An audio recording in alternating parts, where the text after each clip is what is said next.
பண கஷ்டம் தீர வேண்டுமா?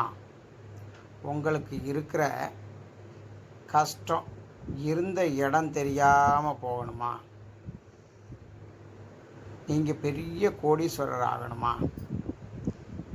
இதுக்கெல்லாம் நீங்கள் என்ன செய்யணும்? செல்வத்துக்கு உரிய மகாலட்சுமியை தொடர்ந்து 24 வெள்ளிக்கிழமைகள் வணங்கிட்டு வரணும். கோயிலில் போய் வழிபாடு செஞ்சுட்டு வந்தீங்கன்னா செல்வ வளம் அதிகரிக்கும்.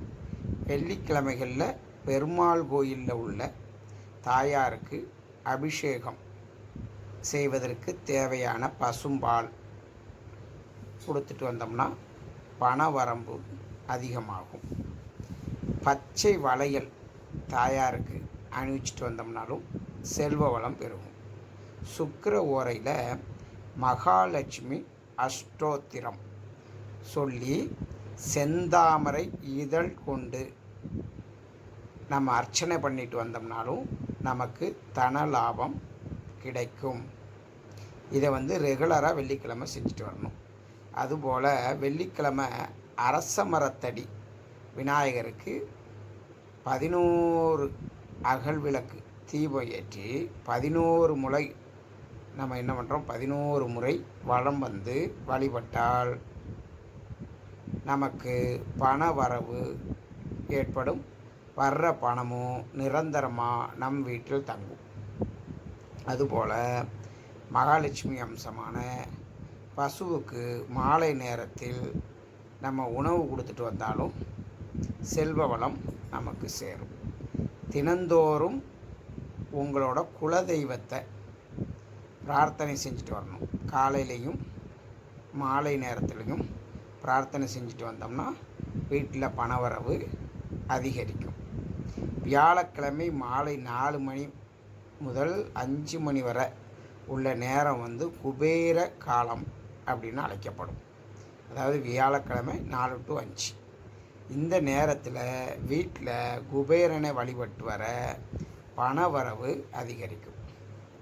தாமரைத்திரி போட்டு குபேரனுக்கு விளக்கு ஏற்றி வந்தோம்னா பணவரவு அதிகரிக்கும். அதாவது ஒரு அகல் விளக்கில் தாமரைத்தண்டு இருக்குல்ல, அந்த தாமரைத்தண்டோட திரியை போட்டு விளக்கு ஏற்றிட்டு வந்தோம்னா பணவரவு அதிகரிக்கும். அமாவாசையில் நம் முன்னோர் இறந்த திதியில் தானம் செஞ்சோம்னா தனலாபம் உண்டாகும். அதாவது ஒவ்வொரு அமாவாசைக்கும் அதுபோல் நம்ம முன்னோர்கள் இறந்த திதி இருக்குல்ல, அந்த திதி நாளையிலையும் தானம் செஞ்சுட்டு வந்தோம்னா நம்ம வீட்டுக்கு தனலாபம் செல்வ செழிப்பு ஏற்படும். வீட்டில் திருப்பதி வெங்கடாச்சலபதியோ அதுபோல் பத்மாவதி தாயாரும் உள்ள படத்தை வச்சு வழிபாடு பண்ணிட்டு வந்தாலும் தனவரவு பணவரவு செல்வ வரவு ஏற்படும்.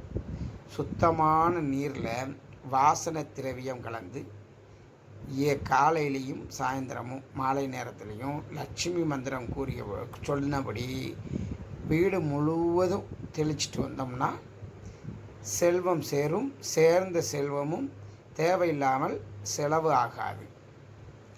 அதுபோல் கனகதார ஸ்தோத்திரம் ஸ்ரீ சுக்தம் படிப்பதன் மூலம் அவரவர் நட்சத்திர மூலிகையை பணப்பெட்டியில் வைக்கிறது மூலமும் பணவரவு அதிகரிக்கும். ஓடும் வெள்ளை குதிரை ஃபோட்டோ, ஜோடி கழுத ஃபோட்டோ ஆகியவற்றை நம்ம அடிக்கடி பார்த்துக்கிட்டே இருந்தோம்னா எங்கிட்டு இருந்தாட்டும் நமக்கு வேலை வாய்ப்புகள் ஏற்பட்டு பண வரவு சேரும், செல்வ செழிப்பு சேரும். தொழிலில் பிரச்சனைகள் இருக்காது. அதே போல் ஓடும் வெள்ளை குதிரை ஃபோட்டோவை நம்ம கடைகளில் இல்லாட்டி நம்ம தொழில் செய்கிற இடத்துல வீட்டில் வடக்கு பார்த்து வச்சு நம்ம அதை தினந்தோறும் பார்த்துட்டு வந்தோம்னா செல்வ செழிப்பு ஏற்படும்.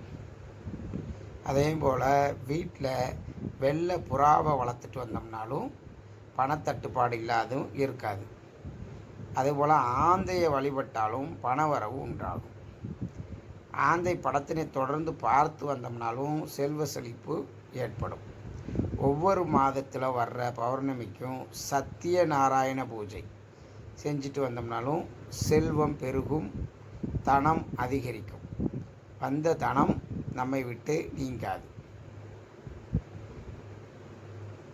அதே மாதிரி 3 ஈரம் துடைத்த வெத்திலையை எடுத்துக்கிட்டு, அதே மாதிரி வெத்தலைக்கு அடியில் ரூபாய் நோட்டு, படாத ரூபாய் நோட்டை வச்சு சிறிது பாக்கு வச்சு வெற்றிலை கால்படாத இடத்தில் போட்டுவிட்டு புது வெற்றிலை மாற்றிவிட வேண்டும். அதாவது என்ன பண்ணணும்னா, ஈரமில்லாத வெற்றிலையை எடுத்து தொடச்சி அதில் ரூபா நோட்டு, பழுதுபடாத ரூபா நோட்டை நடுவில் வச்சு ஒரு பாக்கு வச்சு அதை நம்ம பணப்பெட்டியில் வச்சிடணும்.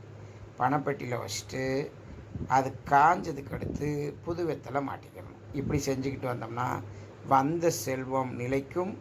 எந்த வழியிலையாட்டும் செல்வங்கள் நம் வீடு தேடி வரும்.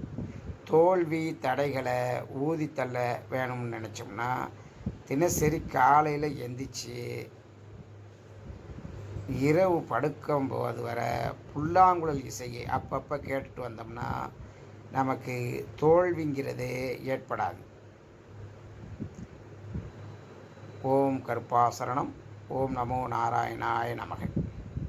அதுபோல் வணிகம் பெறுகிறதுக்கு ஒரு எளிய பரிகாரம் சொல்கிறேன், அதையும் தெரிஞ்சு வச்சுக்கோங்க.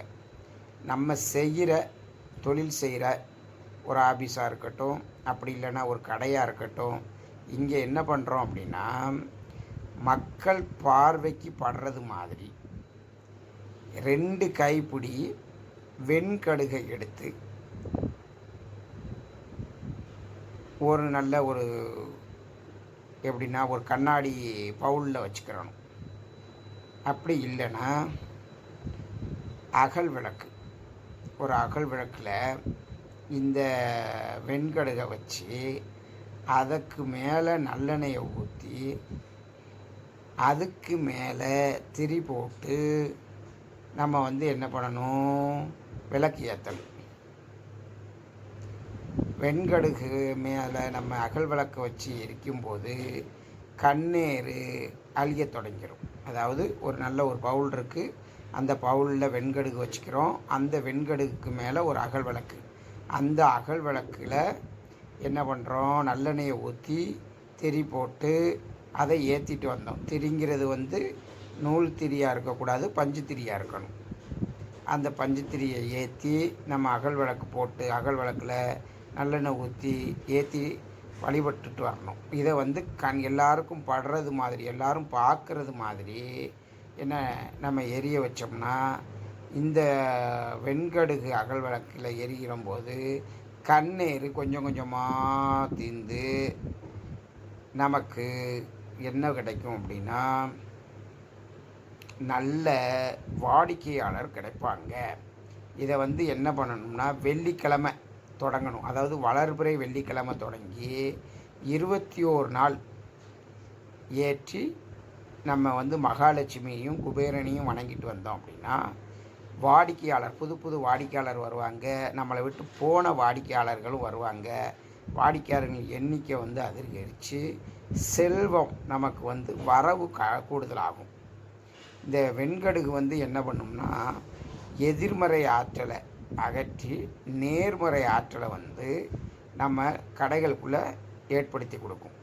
என்ன திருஷ்டி, கண்ணீர், இது போன்ற இதுகளெல்லாம் தூக்கி தூர எரிஞ்சிட்டு நமக்கு வாடிக்கையாளர் வரவை ஏற்படுத்தி கொடுக்கும். அதனால் இந்த பரிகாரங்களை சரியான முறையில் பயன்படுத்திட்டு வந்தீங்க அப்படின்னா வாழ்க்கையில் பணத்துக்கு செல்வத்துக்கு எந்த ஒரு தடையும் இல்லாமல் நமக்கு எப்போவுமே செல்வ செழிப்பு இருக்கும்.